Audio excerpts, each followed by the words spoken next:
जय श्री कृष्ण। राधे राधे। राधे सत्संग में सत्संग का रसपान करते सभी आत्मीयजनों, श्री वल्लभ की प्रेरणा से प्रेरित होकर राधे सत्संग में आज हम देखें कि अपने घर अपने लड्डू गोपाल जी को कैसे रखें।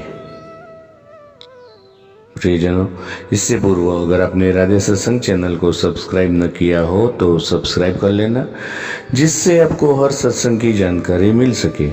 तो लड्डू गोपाल जी को हम सेव्य करा के अपने घर लाए, लेकिन उनको कैसे रखें, तो एक बात अवश्य है और उसका विशेष ध्यान रखें कि सबसे पहले ये बात हमें मन में बैठाना बहुत आवश्यक है कि जिस भी घर में लड्डू गोपाल जी का प्रवेश हो जाता है वह घर ही लड्डू गोपाल जी का हो जाता है। इसलिए मेरे घर का भाव मन से समाप्त हो जाना चाहिए, अब यह घर लड्डू गोपाल जी का है। दूसरी विशेष बात यह है कि लड्डू गोपाल जी अब आपके परिवार के सदस्य है। सत्य तो यह है कि अब आपका परिवार लड्डू गोपाल जी का परिवार है। इसलिए लड्डू गोपाल जी को परिवार के एक सम्मानित सदस्य का स्थान प्रदान करना चाहिए। और तीसरी बात यह है कि परिवार के सदस्य की आवश्यकताओं के अनुसार लड्डू गोपाल जी की हर एक आवश्यकता का ध्यान हमें रखना चाहिए।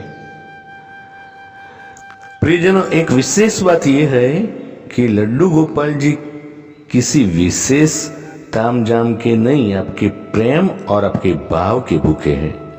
और इसलिए उनको जितना प्रेम जितना भाव अर्पित किया जाता है वह उतने ही आपके अपने हो जाते हैं।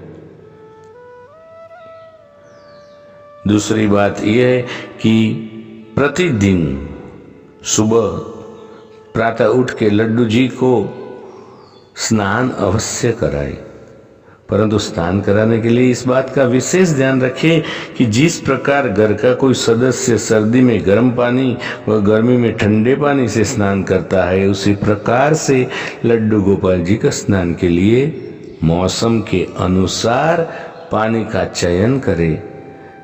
स्नान के बाद प्रतिदिन धुले हुए स्वच्छ वस्त्र पहनाए, श्रृंगार करें। जिस प्रकार आपको भूख लगती है उसी प्रकार लड्डू गोपाल जी को भी भूख लगती है। इसलिए उनके भोजन का विशेष ध्यान रखें। भोजन के अतिरिक्त सुबह का नाश्ता और शाम के नाश्ता आदि का भी ध्यान रखना चाहिए। घर में कोई भी खाने की वस्तु आप लाए तो लड्डू गोपाल जी का हिस्सा भी उसमें अवश्य होना चाहिए। प्रत्येक मौसम के अनुसार लड्डू गोपाल जी के लिए सर्दी गर्मी से बचाव का प्रबंध करना चाहिए। मौसम के अनुसार ही उन्हें वस्त्र पहनाने चाहिए। लड्डू गोपाल जी को खिलौने बहुत प्रिय है, उनके लिए खिलौने अवश्य लेकर आए, उनके साथ खेलना भी चाहिए। समय समय पर लड्डू गोपाल जी को बाहर घूमने भी अवश्य ले जाए। लड्डू गोपाल जी से कोई न कोई नाता अवश्य कायम करे, चाहे वह भाई पुत्र मित्र गुरु आदि भी कोई भी क्यों न हो।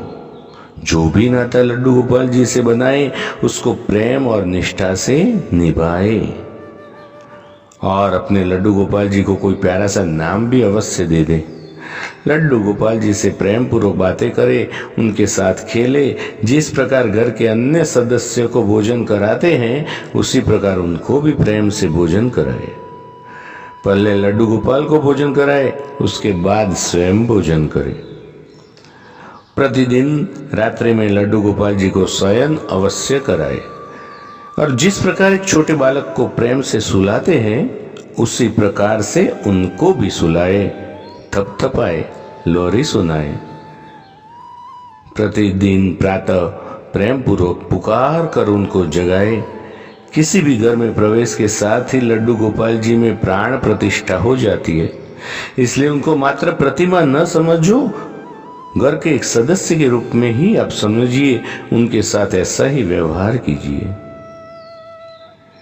ये तो प्रत्येक जन्माष्टमी लड्डू गोपाल जी की पूजा धामधूम से होती है, परंतु यदि आपको वह तिथि पता है कि जिस दिन लड्डू गोपाल जी ने आपके घर में प्रवेश किया, तो उस तिथि को लड्डू गोपाल जी के जन्मदिन के रूप में मनाएं। प्रतिवर्ष उस तिथि में उनका जन्मदिन अवश्य मनाएं। बच्चों को घर बुलाकर उनके साथ लड्डू जी का जन्मदिन मनाएं और बच्चों को खिलौना वितरित करें। और इस तरह से यूँ तो और भी बहुत से कार्य है जो भक्त अपनी श्रद्धा के अनुसार करते हैं, परंतु यदि इन बातों पर जो ध्यान दिया जाए तो लड्डू गोपाल जी को सरलता से हम प्रसन्न कर सकते हैं। तो प्रियजनों, इसके साथ ही आज के सत्संग को श्री वल्लभ के चरणों में समर्पित करके अत्रेय विराम लें।